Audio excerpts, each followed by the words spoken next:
Speech तो बहुत अच्छी थी बच्चे की, फिर सडनली जब वो 3 साल का हुआ तो उसकी स्पीच सडनली रिग्रेस कैसे हो गई, रुक कैसे गई, वो स्पीच गई कहाँ, उसने बोलना क्यों बंद कर दिया।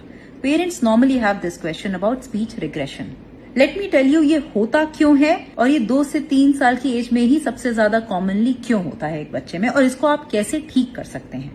इन अर्ली ईयर्स यानी कि 2 से 3 साल की एज में ब्रेन बहुत ज्यादा नए न्यूरो कनेक्शंस फॉर्म करता है, पर उसी टाइम पे वो बहुत ज्यादा एग्जिस्टिंग कनेक्शंस को कट कर रहा होता है, यानी कि प्रून कर रहा होता है, जैसे हम किसी हेज को प्रून करते हैं।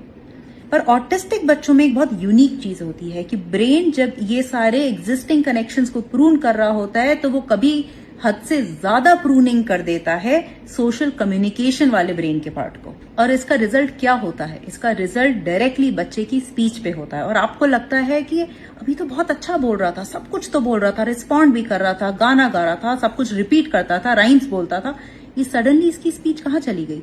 ये है उसका रीजन। एक और चीज जो स्पीच रिग्रेशन को और ज्यादा इंक्रीज कर देती है वो है जब बच्चा 2-3 साल का होता है या 3 साल का हो जाता है, तब उस पे सोशल लैंग्वेज या सोशल इंटरैक्शन का भी एक प्रेशर आता है जिसमें उसको परफॉर्म करना पड़ता है। तो आप इमेजिन करिए कि वो उस टाइम पे विड्रॉल सिम्टम्स हो रहे होते हैं। तो एक तो उसके ब्रेन में ये प्रूनिंग हो रही है, यानी कि उसके एग्जिस्टिंग ब्रेन कनेक्शंस कट हो रहे हैं, तो उसके लिए डिफिकल्ट हो रहा है स्पीच को वैसे ही प्रोसेस करना जैसे वो पहले करता था। बट अब आप एक्सपेक्ट कर रहे हैं कि अब वो सोशली एंगेज करे, आप क्वेश्चंस पूछेंगे वो आंसर देगा। आपको एक बात याद रखनी है कि अभी तक उसकी स्पीच कुछ वर्ड्स या फ्रेजेस को रिपीट करने वाली थी, जो वो आपसे सुनता था वो रिपीट करता था, या जो वो टीवी में सुनता था वो रिपीट करता था। अब आप एक्सपेक्ट कर रहे हैं कम्युनिकेशन, वो उसको एंग्जाइटी दे रहा है।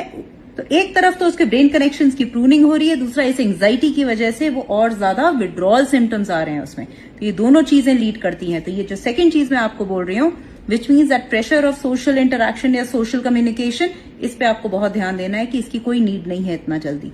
सेकेंडली 2 चीजें जो आपको करनी है इमीडिएटली, बहुत ही जल्दी। First is therapy which is a combination of speech and occupational therapy. The second is nutrition. Nutrition पे मैं आपको बहुत कुछ बता चुकी हूँ, एक बार फिर से बता देती हूँ। Things like iron, protein, magnesium, zinc, vitamin B, the omega 3, these are things that you have to keep in mind.